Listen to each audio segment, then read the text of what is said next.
Eu não sei se todos aqui repararam, mas vocês podem notar que é uma grande campanha internacional para difamar o Che Guevara. De herói, né? De figura heróica, né? Como diz a música, o guerrilheiro heróico, ele passa, na propaganda da direita, a ser um assassino, uma pessoa que tem sede de sangue, um carniceiro, etc. e tal.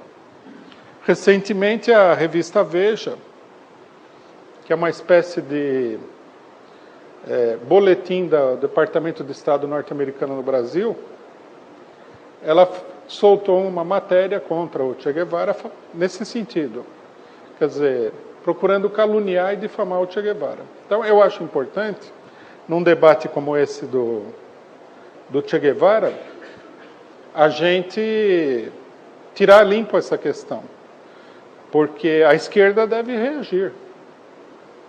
Não é possível, simplesmente, não enfrentar uma campanha, por mais que essa campanha seja uma campanha baixa, por mais que essa campanha seja uma campanha mentirosa, caluniosa, que é o estilo da direita, ela deve ser enfrentada pela esquerda. Então é preciso falar algumas palavras aqui, justamente sobre esse problema da campanha da direita. Para explicar esse problema, eu queria começar contando um caso da Revolução Cubana, que eu acho interessante. Eu não sei se vocês sabem, mas além do Che Guevara, do Fidel Castro, Camilo Cienfuegos, a Revolução Cubana tem uma outra figura extraordinária que depois acabou sendo esquecida. Apesar de que o próprio Che Guevara fala que em Cuba, na época, ele era conhecido como o inesquecível, que é um jovem militante do Movimento 26 de Julho. O Movimento 26 de Julho era o partido político que dirigiu a Revolução Cubana. Muita gente pensa que foi o Partido Comunista de Cuba, não é verdade. O Partido Comunista de Cuba, em grande medida, foi contra a Revolução Cubana. Quem dirigiu a Revolução Cubana foi o Movimento 26 de Julho. O nome 26 de Julho lembra a data em que o Fidel Castro organizou o assalto ao quartel de La Moncada. Primeira tentativa desses revolucionários, foi no dia 26 de julho de 56. Esse movimento tinha um dirigente, um jovem dirigente chamado Frank País. Muita gente não conhece esse nome. Mas ele é uma pessoa muito importante, porque ele foi a pessoa que, até ele morrer, ele organizou todo o movimento 26 de julho fora da Sierra Maestra. Outra coisa que muita gente também não conhece. As pessoas que estudam a Revolução Cubana conhecem, mas as pessoas que ouviram falar não conhecem. Que havia um amplo movimento fora da Sierra Maestra, fora da guerrilha, que era também o movimento 26 de julho. Esse movimento estava nas fábricas, esse movimento atuava na cidade, né, agrupava intelectuais, agrupava pessoas que recrutavam outras pessoas para ir para a guerrilha, conseguia armas, conseguia dinheiro, fazia propaganda do movimento nas cidades. Quer dizer, era um vasto movimento nacional, e quem dirigia todo esse movimento nacional era esse rapaz, Frank País. Ele foi a pessoa que idealizou um dos momentos mais importantes da Revolução Cubana, que é a greve geral da classe operária contra o regime batista. Ele tinha a expectativa, ele foi estrategista dessa greve geral, ele convenceu o Fidel Castro, Che Guevara, os líderes da guerrilha na Sierra, que a melhor maneira de derrubar o governo batista era lançar uma greve geral, revolucionária, e sobre a base da greve geral revolucionária, eles lançariam uma ofensiva com sabotagem e iniciativas guerrilheiras, e a partir daí eles tomariam o poder. E ele começou a organizar essa greve geral. Na província do Oriente, onde ficava a Sierra Maestra e onde estava sediado o Frank País, eles já tinham a maior parte da população a favor deles. De tal forma que a ditadura do Batista estabeleceu ali naquela província um regime de repressão total, né? Havia grupos paramilitares que sequestravam as pessoas, muitas pessoas foram torturadas, muitas pessoas foram assassinadas.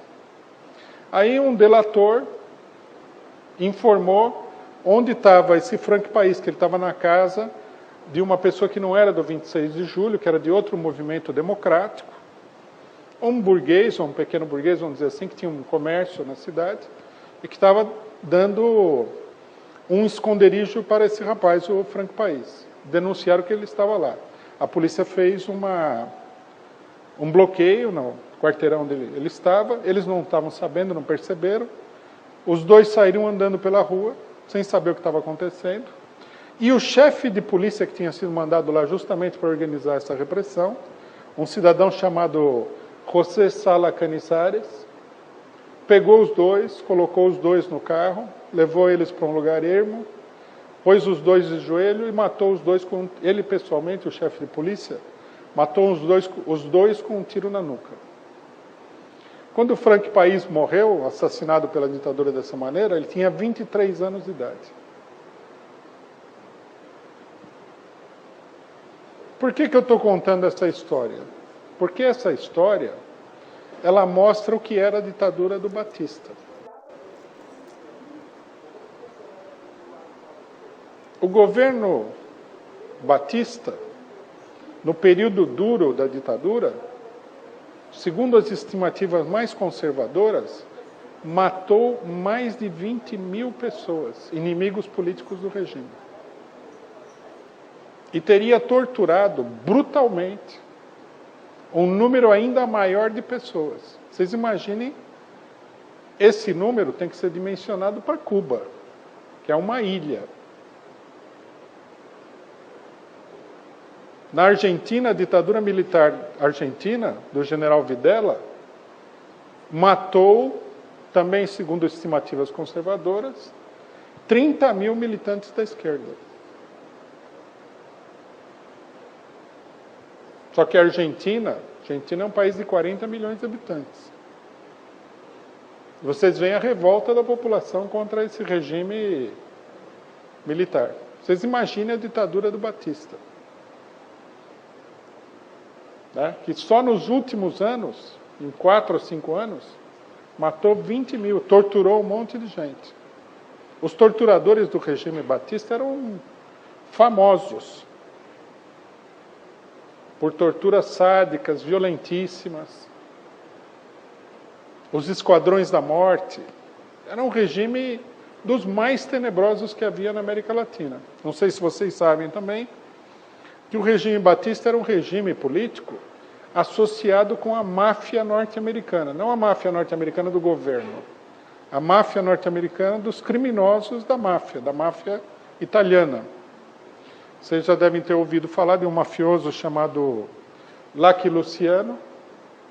Esse mafioso, ele era um sócio do Batista e ele dava as cartas em Cuba. Né? E havia um outro mafioso judeu que aparece no filme O Poderoso Chefão, se vocês assistiram, o filme número 2, né? Que juntamente com esse também dominava. Eles dominavam a prostituição em Cuba, os cassinos e o tráfico de drogas. Tudo isso, né, feito sob, logicamente, a proteção governamental. Então, por exemplo, dizem que na época, em Cuba, era tão fácil você comprar uma dose de rum quanto comprar uma dose de cocaína. E o preço não era muito diferente. De tão oficial, né, que a coisa virou lá. Quer dizer, a própria máfia criminosa, ela controlava o país, junto com o ditador, o general Fulgêncio Batista. Para vocês terem uma ideia muito pequenininha do que era esse regime. Bom, aí o que a direita faz? A direita fala que, bom, O Che Guevara era um criminoso, matou não sei quantas pessoas. Os direitistas mais desinformados, que gostam de fazer terrorismo por aí, eles falam que o Che Guevara matou milhares de pessoas. Isso aí, logicamente, é uma coisa que não tem nenhum fundamento, ninguém sustenta isso daí. Os direitistas que procuram dar um pouquinho de fundamentação ao que eles estão falando, eles aparecem com uma lista de que o Che Guevara seria responsável pela morte de, vejam bem, 216 pessoas. Que o Che Guevara seria responsável pela morte de, vejam bem, 216 pessoas. Eu não sei se vocês sabem, mas quando a Revolução saiu vitoriosa, Fidel Castro encarregou o Che Guevara de comandar uma fortaleza nos arredores de Havana, chamada La Cabaña, Fortaleza de La Cabaña. Essa fortaleza foram presos os membros das Forças Armadas e da polícia do regime do Batista, quer dizer, os assassinos e torturadores do regime. Homens do calibre desse aqui que matou o Franco País com um tiro na nuca. E, logicamente, os revolucionários colocaram essas pessoas para serem julgadas, e durante o período que o Che Guevara esteve nessa fortaleza, eles julgaram e fuzilaram 146 pessoas. Quem eram essas pessoas? Torturadores, assassinos, informantes da polícia, delatores. Quer dizer, a escória da escória do regime Batista. Aí eu vi na internet que uma das provas da direita de que o Che Guevara era um criminoso, confesso, é o seguinte, que ele escreve uma carta e fala que sobre esses fuzilamentos que aconteceram, esses 146 fuzilamentos, não só isso era uma necessidade do povo cubano, como foi uma exigência do povo cubano. Que tu le diste quando le dieron la primera pasada de palo, se cayó de rodillas, y tú le metiste una patada por el hígado y cayó de bruces al suelo. ¿No recuerdas eso? Así que después que lo asesinaste, lo profanaste también. Hombre, tú eres un vil asesino. Que te vi. ¿Delante de usted? Te vi. Delante de mí lo mataste a tiro y después te reíste de cómo se moría. Perdóneme. En Avellaneda número 106, el 6 de octubre a las 7 de la noche. Oiga la señora. Y dime que no. Dime que no. Te sentaste a contarme cómo la habías matado. Dime que no. Dímelo, Carpiño. No puedo contestar. Contra individuos como estos se dicta la pena capital. Ante los tribunales comparecen cientos de testigos y sobrevivientes de los miles de asesinatos y torturas que asolaron al país durante 7 años de dictadura batistiana. Solo son fusilados aquellos sicarios a los cuales se les prueba innumerables crímenes. Este es el teniente Enrique Despaine, autor de 53 asesinatos. Miles de soldados y miembros de la policía del régimen son puestos en libertad. Algunos, más involucrados en acciones del batistato, reciben condenas de prisión. Este personaje disfrazado de rebelde es Hermelindo Batista, hermano del dictador. Al igual que a muchos simpatizantes del régimen, se le deja en libertad. La justicia revolucionaria prevalece sobre la venganza.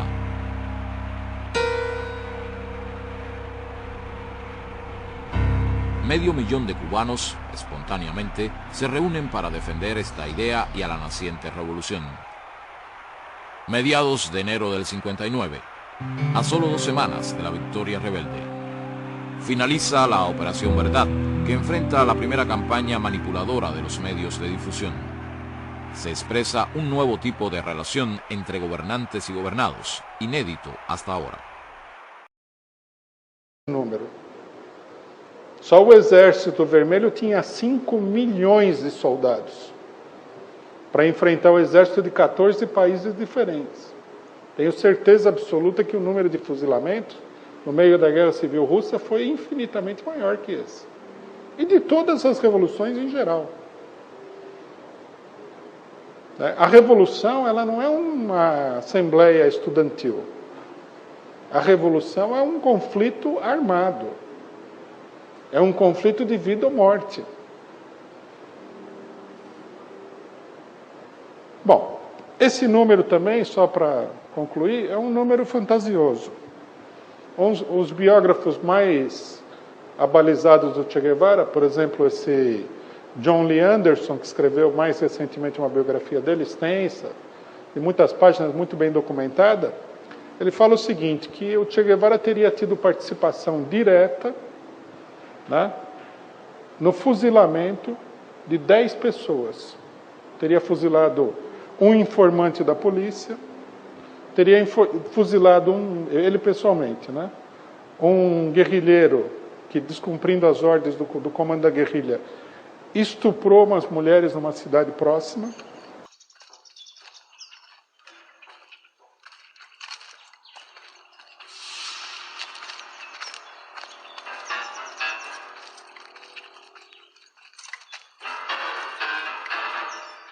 Somos do grupo de Fidel. Estamos procurando comida e dinheiro.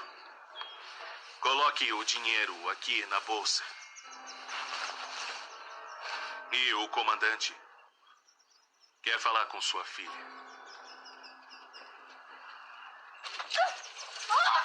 Tragam pra cá!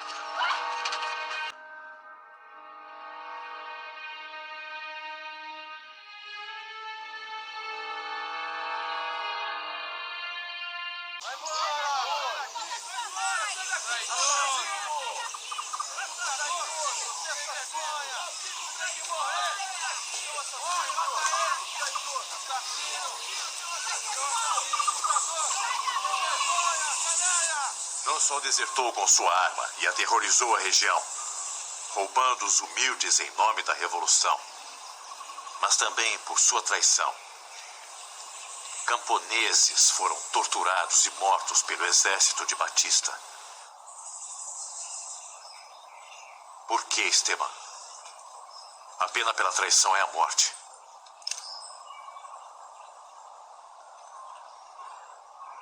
Você abusou da autoridade de mensageiro do exército rebelde e, se fazendo passar pelo comandante Almeida, estuprou a filha de Juan Carlos Esteves, uma adolescente. Isso também merece a pena de morte.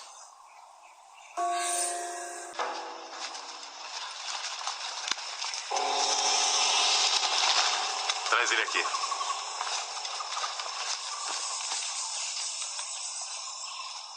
Quer um gole de rum? Roberto, traz pra ele.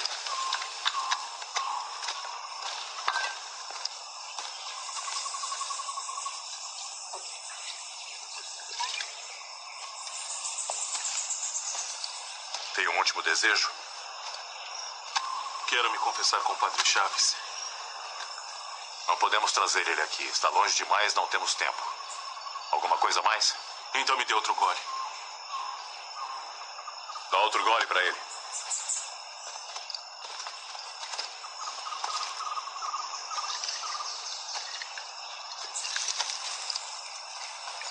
Preparar. Apontar. Quero que saibam que pedi pra confessar. Fogo! Isso que significa a história. Ela acompanha, defende e amplia a política de defesa dos torturadores das ditaduras norte-americanas. É uma defesa desses torturadores. Não é por acaso que as pessoas que contam essa história sobre o Che Guevara são as mesmas que no Brasil são contra que se abra o arquivo da ditadura e que, no mínimo, que eu acho extremamente moderado, os torturadores do regime militar e assassinos do DOI-CODE, da Operação Oban, etc. e tal, sejam julgados e condenados, no mínimo. Eles não querem nem que eles sejam julgados e condenados. Você torturou? Tranquilo. Não pode, se você pedir, por exemplo, que o Carlos Alberto Brilhante Ustra seja condenado, como ele foi agora, Ah, você é o carniceiro da Lacabanha. É uma defesa da ditadura, é uma defesa da ditadura militar brasileira, uruguaia, argentina, com Videla, Macera, aqueles tipos tenebrosos, aqueles campos de concentração que fizeram na Argentina. É uma defesa das pessoas que roubaram as crianças dos militantes revolucionários para vender. É uma defesa dessas ditaduras.